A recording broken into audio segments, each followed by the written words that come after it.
Welcome to the Phoenix Prosperity Podcast, where wealth meets legacy. Join your host, Tim Fergestad, as we explore the journeys of Phoenix's finest to success and beyond.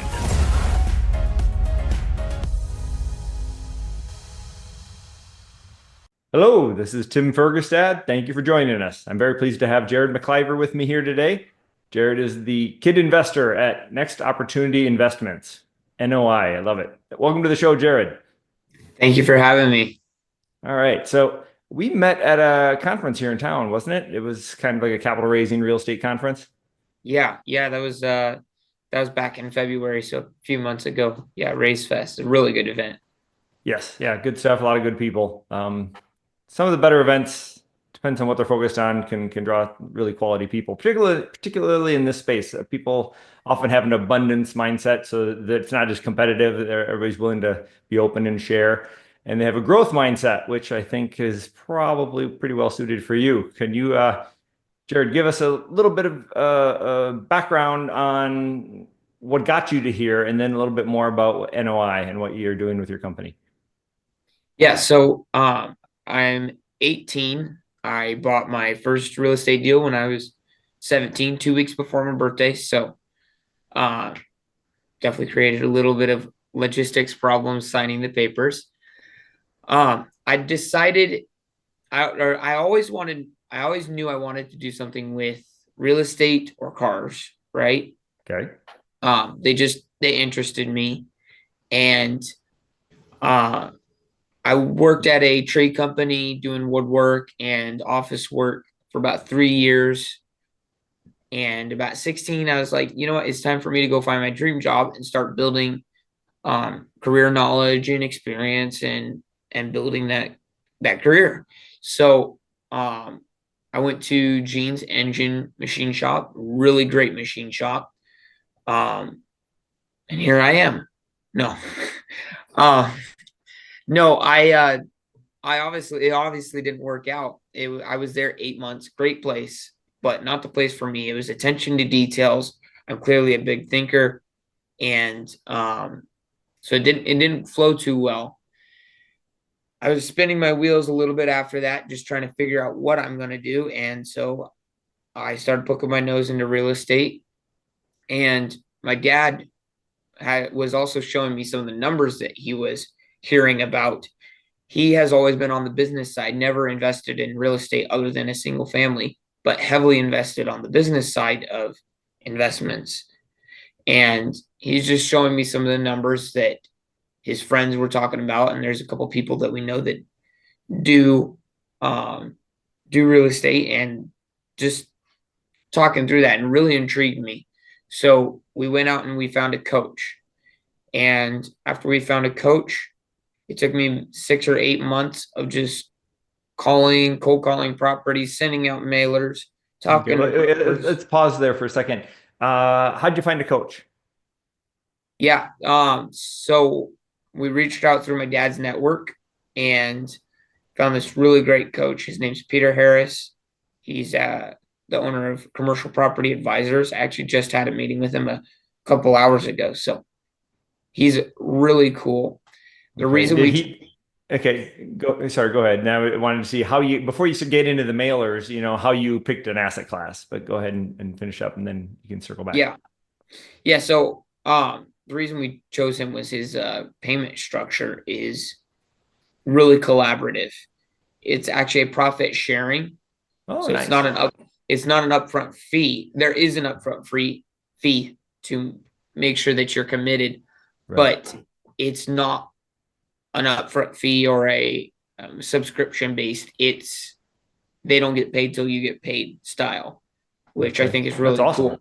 Yeah. Keeps everybody's interests aligned. Yeah, and it's to a certain dollar amount too. So it's not forever, and it's not even forever on the property if you hold the property forever. So okay. So that's really cool too. Yeah, it's got a cap on it, and so there's that. That's why we chose him. Okay. Then we decided to go with multifamily because that was the buzzword, and that's what everybody was talking about. And it's also his specialty, his primary Okay. focus. Yes. So it kind of Stick with all what you know. That makes sense. right. And so it's just a scale version of houses. So we were tackling that and nothing was penciling. I was looking When for was this? This is this is 22. this is 24. Oh, last year. Okay. This is yeah, so this is beginning to mid of I found him I think in February we signed on with him. So Okay. spring, summer of 2024. Okay. About a year ago, you're looking at your Looking underwriting. at What size and what kind of multifamily? all sizes. We had found a couple investors that were willing to partner in a larger deal or do a wholesale style if I found one. So Mhm. I was looking at the really small ones that we thought we could tackle and the really Okay, for large our ones. listeners, why don't you tell them what small is? Because I mean, technically, a multifamily is anything more than one unit, right? So single family home, and then a Mhm. duplex is a multifamily, right? And Absolutely. yeah, so for loan purposes, four and under is considered residential loan. 5 units and more is commercial. What sort of sizes are you calling small? So small, I'm calling 5 to 20. So Okay, commercial, the the smallest end of commercial, and then for large, I'm talking anywhere between 80 and 100 and 200 oh units. wow, So okay, some pretty sizable complexes. So like I said, I met a couple people that would do a wholesale or would partner with me as kind of like a supervisor structure. Um, but nothing was penciling out. And with it being 2024, now I know why. Um, right. but so we Expenses slowly, were up, rents weren't really growing, the cost of exactly, debt for leveraging the acquisition is high. exactly. And there was only one property that we thought we could make work. And by the time we realized it, it was gone. So like, well, at least we knew what a good deal looked like, right? Right, So right. And then you get a little more bold and aggressive next time you find one. Right, absolutely, absolutely. It was a matter of a couple of days. So right. um that said, we slowly started expanding our search criteria to first mobile home parks and then location as well to ending up all of Arizona. And in that mobile home parks search, RV parks slipped in. And so it kind of was just a little bit of a migration and a drifting towards the RV park space. And Okay. that's how I found my park. Okay. Can you tell us a little bit about the difference between a traditional mobile home park and an RV park? Absolutely. So it boils down to the style of the unit. The traditional mobile home park is long-term residences and park models. The RV park is generally a travel trailer or a camper van or a fifth wheel or something like that, and shorter term stays. Now, there are RV parks that have long term stays, and mine's actually a split model between the longer term and the short term. But Okay. And what do those leases vary, the short and long term? yeah, it's pretty much any length of stay you want to stay. So you can stay one night, you can stay 3 years. Okay. That's the range you offer. Yeah. There's people that have stayed there for the past 5 years. Uh, and then there are people that stay overnight. So Okay. So it's a split unit property. How did you find that particular one? Were you canvassing all of Arizona? Were you looking just in certain regions? Were you on site going door to door? Were you to all the different park owners, or were you sending out mailers? that one was just on Crexy. So just Oh, it was listed. Okay. it was a boring listed deal on Crexy. So nothing flashy. Even though I was doing mailers, I didn't have very much success with that at all. And same with cold calling. But that one, it'd been on market for 180 days already. And I don't think there would have been any bites either. And Why do you suppose that way is? Because it is a rough demographic and it was a rough park. Okay. Still is a rough area. So, and the seller was asking a lot, but there's 3 different ways that we seen that we could double the NOI, 3 separate ways. And we hoped with the strategy of implementing all 3 at once, we could hopefully double our value. Okay. So Excellent. So you found an underperforming property, you went in and trying to clean it up, make it better, make it more profitable. What were some, so our viewers might be interested in the 3 different aspects of your business plan. absolutely. So it's adding propane, so a little bit of extra revenue generation there. Building back electrical, that is we bought the only park in Quartzsite that did not build back electricity. So they're all on a single meter? So they're all on just your APS Okay. plug. So individually metering the sites and billing for that. How was that time consuming and expensive to get them individually metered? So the seller was already pushing that way, and they did most of the long terms for us. Okay. So that was definitely a big benefit. Yeah. And then the other strategy is just marketing the park better. So marketing the park, and not just the park, but also the long-term stays better, because he was just kind of running to his credit. He was trying to turn it into a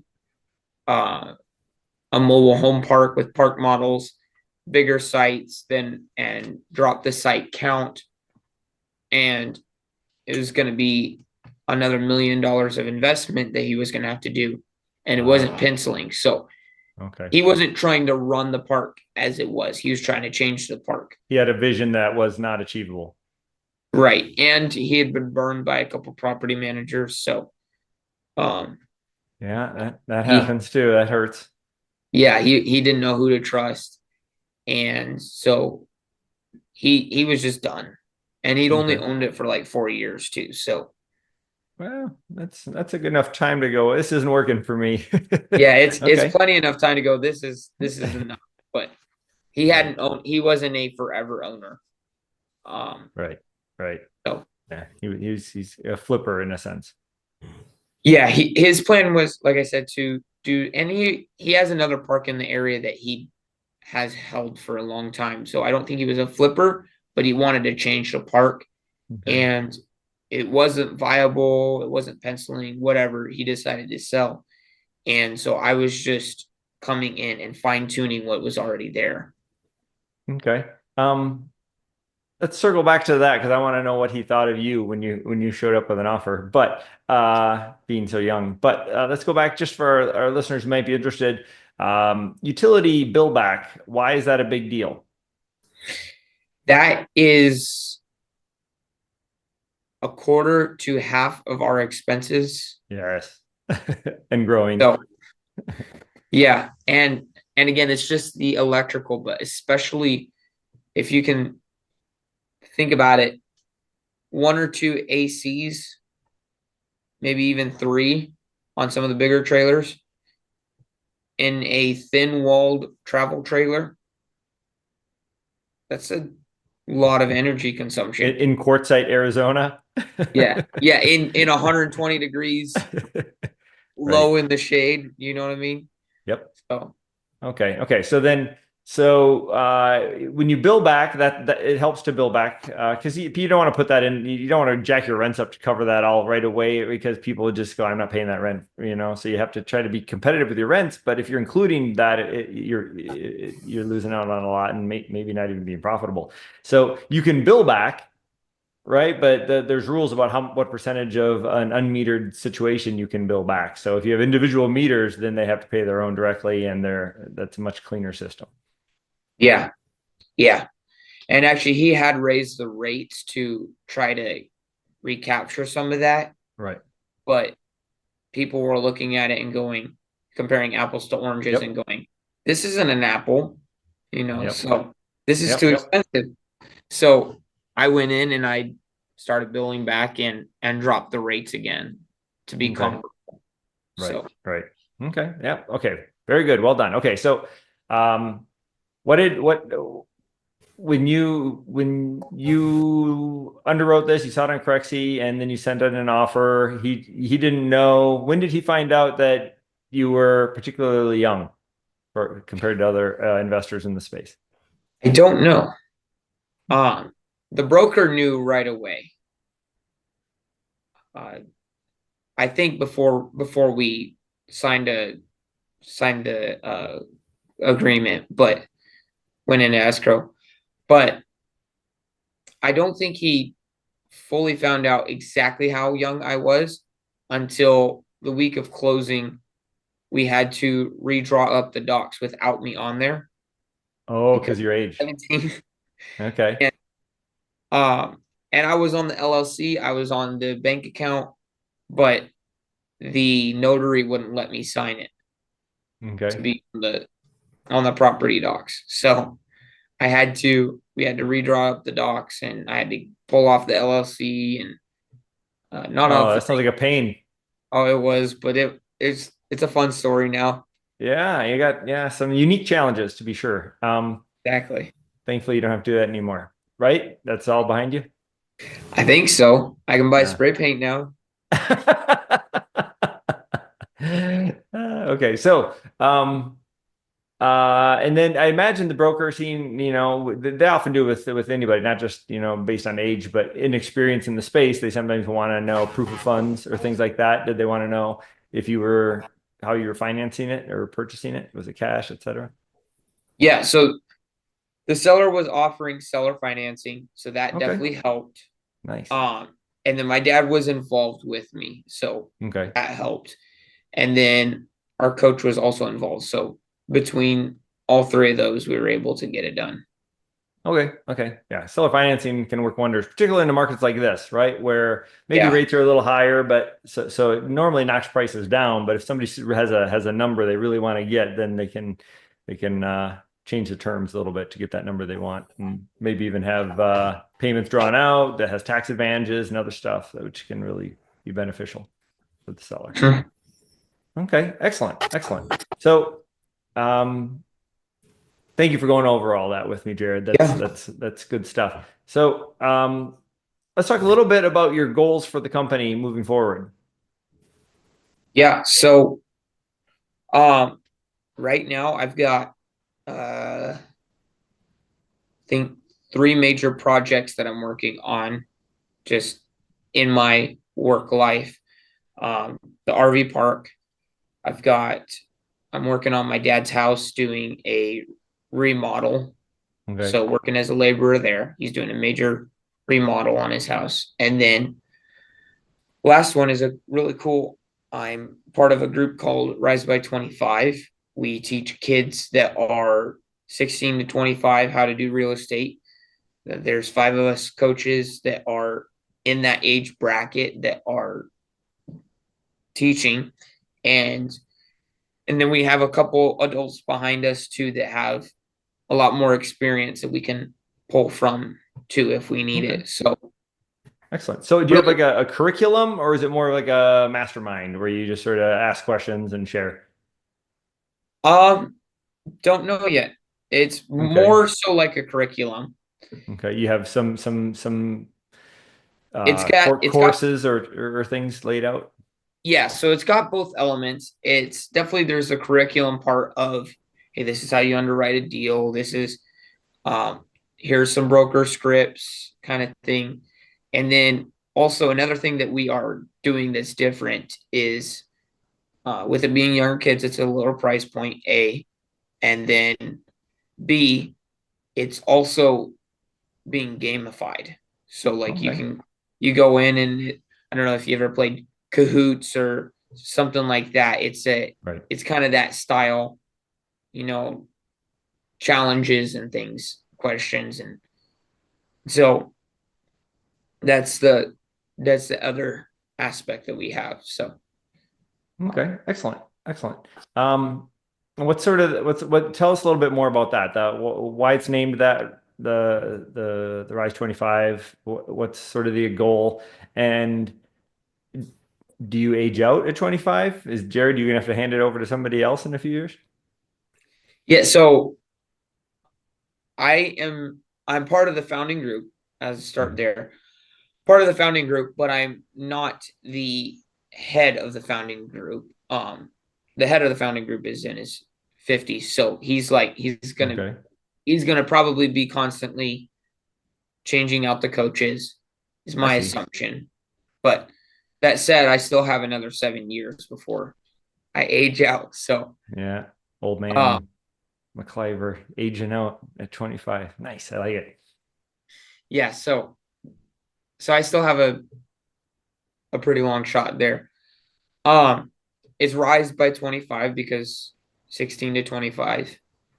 And the idea is to get you started and get you on your way and just kind of get things rolling. So Sure. How do you reach out to people? How do you let them know it's an option? And I mean, is there a big demand? Are you able to get out to a big enough number of people to build awareness, I guess?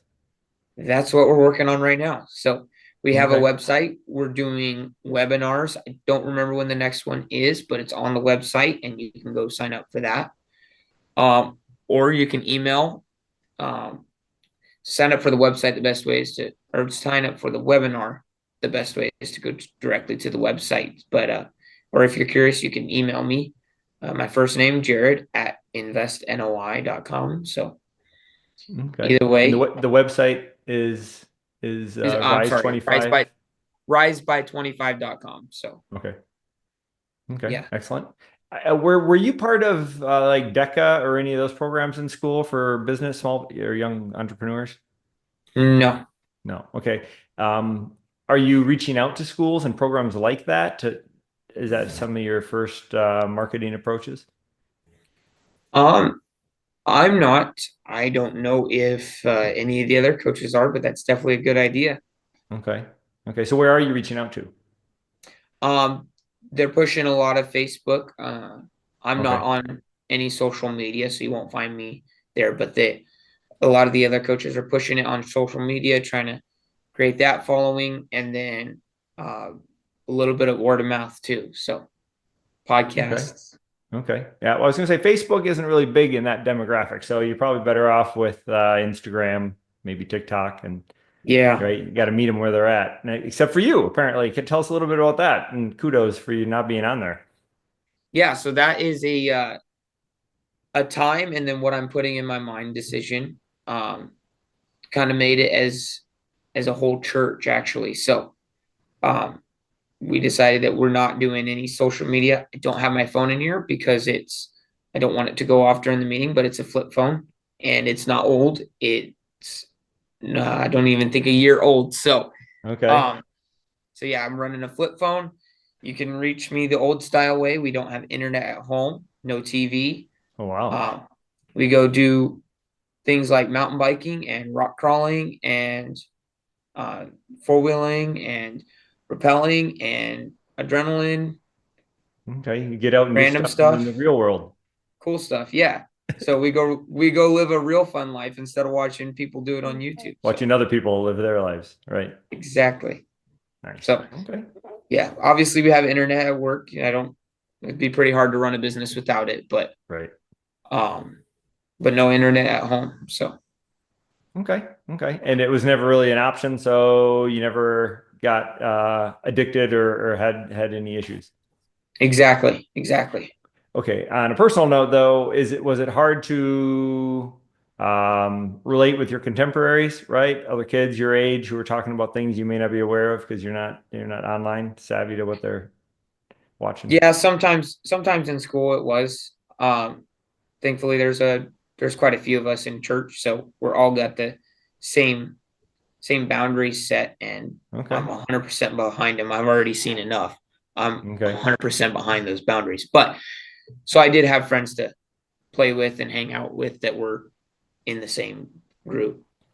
Right. Okay. Yeah. It's easy to get way too much of that for sure. At least it doesn't take much to see that the kids who check out and they're just into a screen their whole life, and that's pretty horrible, pretty sad. Yeah. Okay, so back to NOI and future plans. You have another. Are you sourcing any other deals right now? Are you still in the multifamily space? Are you in the mobile home space exclusively focused now? Can you tell us about what you're looking for the next 12 months? Yeah. So headed forward, I'm actually going to stretch that time frame out for the next 5 years. I am looking to buy and get my portfolio up to 5 parks total, including the one I already have. I'm kind of trying to keep my eyes peeled right now, but at the same time, I'm not in a time position to look at a whole bunch of deals. So, trying to balance those two. I have the split park. I'm looking for another one that is long term. I don't care if it is park models or travel trailers. I don't care, but I want it. I want the tenants to own it. I'm looking for a destination park, so a place that people go to that park because it's that pretty. Okay. And then I'll be looking for either another park like the one I currently own or another long-term one.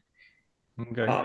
To kind of balance that out, give me some stability, give me some upside and a place to do fun things, and kind of give me a little bit of a well-rounded portfolio. I want to keep that in Arizona though, to keep it centralized and close to me, preferably within a 2-hour drive, so I can go check on things. That's kind of my idea over the next 5 years. Okay. I feel like I glossed over that part of it too. How frequently do you head out to the property? I'm at twice a month right now. So trying to get it down to once a month with maybe a couple surprise visits sprinkled here and there. But sure. Right now I'm at twice a month, and that seems fairly good cadence. So. Okay. Excellent. And were you ever living there yourself while you renovated or fixed stuff up? No, you just made a lot more frequent visits early on. Yeah, I was running once a week, and I have on-site managers too. So, there's 2 employees there right now. I've had as much as like 5 at one time, but season and things, I actually had to fire 2 people. That was fun. Not really. It's not fun at all. No, but it's good experience. It's definitely good experience. But yeah, being in the real world, yeah. Have people affecting people's lives. Yeah. I've had a total of, I think, 10 different employees, and I've got 2 right now. Okay. And 2 of them left because they're seasonal workers, and then 2 of them I had to fire, and then 2 or 3 had they quit on me. So pretty well-rounded little employee run there, but that enabled me to not ever have to go to the park and stay there and do that stuff. Right. Okay. Well, I like to end sort of the podcast with reflection questions, which is, in your journey, what do you wish you knew sooner about, building wealth and success early in your career? I'd like to point out you're not the youngest person I've had on this show. That's cool. So it is. But up to this point, what do you wish you would have known sooner? That would have been very helpful to you. How long things can take to get done. Sure. Okay. It's all roses on a piece of paper, but it takes a lot of work to get things done. So. All right. Okay. And so knowing that, you just budget more time in to certain tasks? Probably not, because I did pad my speculations, or not my speculations, but my estimates. I did pad them pretty well. It's just understanding how much driving it takes, and probably managing that a little bit better. Okay. Well, whenever there's people involved, right? Yeah. People don't show up. People, right? They did the wrong thing. They didn't follow directions, whatever it takes, right? And that, real estate's about people. People are living there and managing them. Being a business owner is a lot of challenges. So kudos to you, Jared, for doing all that. It's strong work. Thank you.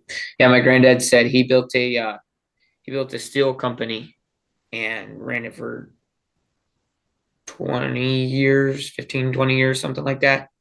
He said, if it wasn't for customers and employees, business would be great. Yeah, that's a good one. Okay, Jared, if people would like to connect with you and learn more, you already mentioned, I think your email. Are you also on, not on any social media or anything? So just the website. Can you tell us the website? Yeah. So my website is investnoi.com. Rise by 25. That's a coaching group I'm a part of. And is that Rise by the number 25? Rise by the number 25.com. Okay. Phone numbers 480-514-2744. Text or call. Or I do have a podcast. It's on Spotify. Okay. So you can find it there. And I think it's The Kid Investor. So The Kid Investor. Okay. It's called The Kid Investor. Talked about this before the show. The Kid Investor, you are the kid investor maybe now, but you're an adult now and you're doing other stuff, but your goal, tell everybody what your goal is moving forward. Yeah, my goal is to, as I grow out of being a kid, to start investing in kids. So I feel like that brand can grow with me as I grow from being the kid that's an investor into being an investor in kids. Excellent. So I'm starting that. I'm starting that even right now with the Rise by 25. Yeah, that's awesome. Jared, thank you very much for being on the show. We appreciate you sharing your adventure so far. Look forward to checking in again later and possibly working with you in the future. All right. I appreciate it. Thank you. All right. And thank you, everybody, for watching and listening. Have a good one. Inspired by our guests? Visit phoenixprosperitypodcast.com/guest and join us on the show and share your success story with Tim. The spotlight awaits.